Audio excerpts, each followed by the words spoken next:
अस्सलामु अलैकुम वरहमतुल्लाहि वबरकातुह। अल्हम्दुलिल्लाहि रब्बिल आलमीन वल आक़िबतु लिल मुत्तक़ीन वस्सलातु वस्सलामु अला सय्यिदिल अंबियाइ वल मुरसलीन। आज इंशाअल्लाह इस वीडियो के अंदर बताएंगे कि गैर महरम के पास औरतों का दीन सीखना या इल्म हासिल करना ये कैसा है। यानी अगर लड़की बालिगा है, उस बालिगा लड़की को किसी गैर मर्द के पास इल्म हासिल करना ये कैसा है।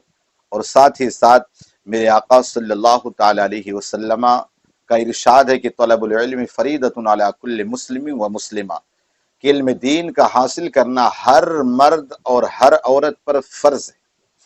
तब ये दोनों चीज़ें कैसे हो सकती हैं? अगर मर्द औरत हासिल करना चाहे तो क्या करेगी? इंशाअल्लाह ये सारी चीज़ें हम वीडियो के अंदर बताएंगे, आप बगौर समाअत करें। देखिए, किसी भी बालिगा औरत का गैर महरम को देखना या उससे बातें करना ये जायज़ नहीं, इसलिए कि हदीस पाक के अंदर आया कि औरत की आवाज़ वो भी फितना है, वो भी पर्दा है, लिहाजा उसके लिए बात करना ये जायज़ नहीं। इसी तौर पर आज आप देखें, सवाल ये पैदा होता है कि अगर कोई औरत इल्म हासिल करना चाहे, चूँकि इल्म हासिल करना ये फ़र्ज़ है, तो वो क्या कर सकती है? तो इंशाअल्लाह बताएंगे कि अगर कुछ शराइत के साथ अगर वो इल्म हासिल करना चाहे तो बालिगा लड़की जो है हासिल कर सकती है। पहली बात तो कोशिश तो ये करना चाहिए जहाँ तक हो सके वो औरत से इल्म हासिल करे, चूँकि आज इस ज़माने के अंदर बहुत सारी आलिमाएँ मिल जाएंगी, मुबल्लिगात मिल जाएंगी, तो उनके लिए बेहतर और अच्छा यही है कि किसी भी औरत के पास ही इल्म हासिल करे।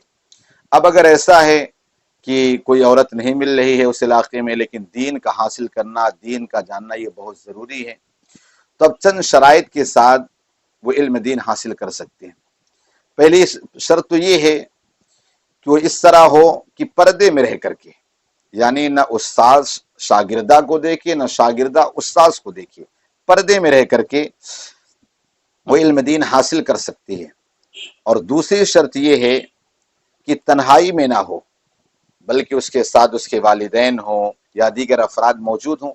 जैसे कि एक हदीस पाक है कि हज़रत उक़बा बिन आमिर रज़ी अल्लाह ताला अन्हु से रिवायत है कि रसूलुल्लाह सल्लल्लाहु अलैहि वसल्लम ने फरमाया, औरतों के पास जाने से बचो।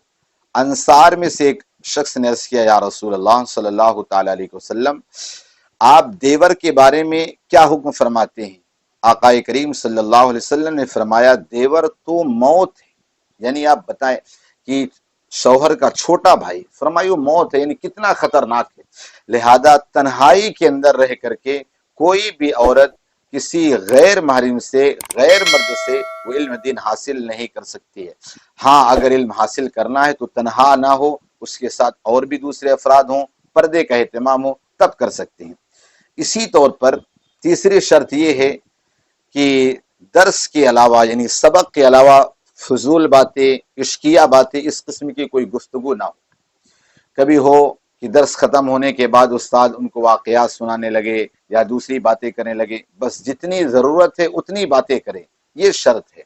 बस इसके अलावा कोई बात नहीं, फिजूल बातें, इधर उधर की बातें करना उस उस्ताद के लिए, उस बालिगा लड़की से बात करने की इजाज़त नहीं है। इसके अलावा इसी तरह एक शर्त यह है, इल्म दीन हो जिसका हासिल करना फ़र्ज है या वाजिब हो, दुनियावी इल्म ना हो, जैसा कि आजकल इंग्लिश वगैरह कॉलेज का माहौल है, शरीयत उसकी इजाज़त नहीं देता, बल्कि दुनियावी इल्म बक़द्रे ज़रूरत बुलूगत से पहले हासिल की जाए या फिर घर के अफराद से ही।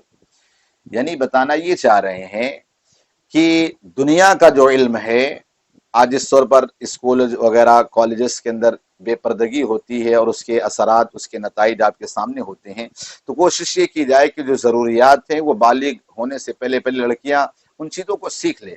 यहाँ तक कि आप सोचिए कि आला हज़रत फाज़िल बरेलवी अलैहि रहमत रिज़वान ने पहले किताबत को भी एक लड़की के लिए हराम करार दिया था।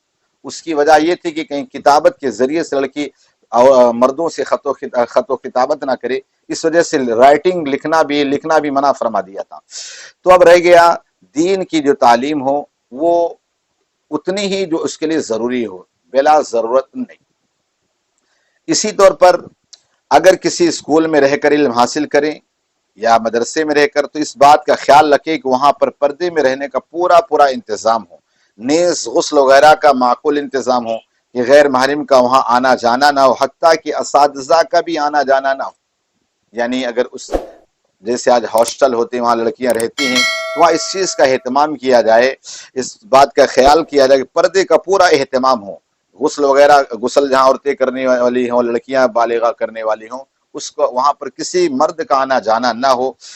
اسی طور پر ایک شرط یہ ہے کہ اسکول کے کمرے میں لڑکی، یا ہاسٹل میں یا مدرسے میں لڑکی تنہائی میں نہ رہتی ہو، بلکہ وہاں اور لڑکیوں کی بھی رہنے کی اجازت ہے، ورنہ فتنہ پھیل سکتا ہے. یعنی لڑکی صرف اکیلی نہ ہو بلکہ اس کے ساتھ دوسری لڑکیاں بھی ہوں، ورنہ یہ فتنے کا اندیشہ ہے. اسی طور پر لڑکیوں سے کوئی ایسا کام نہ لیا جاتا ہو جس کو شریعت نے منع کیا ہو. ہاں اگر استاد اس قدر بوڑھا ہے کہ فتنے کا خواب نہ ہو یا فتنے کا اندیشہ نہ ہو تو تنہائی میں علم حاصل کی جا سکتی، مگر بوڑھا انسان جو بالکل شیخ فانی ہے، اس سے بھی اگر علم حاصل کرنے میں بچا جائے تو یہ بہتر ہے، ورنہ اگر اس ضرورت پڑی تو اس کے ساتھ حاصل کیا جا سکتا ہے. تو میری گفتگو کا خلاصہ یہی ہے کہ جہاں تک ہو سکے بالغہ لڑکیاں جو ہیں وہ نہ محلے کے کسی امام سے علم حاصل کریں، نہ کسی مبلغ سے حاصل کریں، کسی سے نہیں.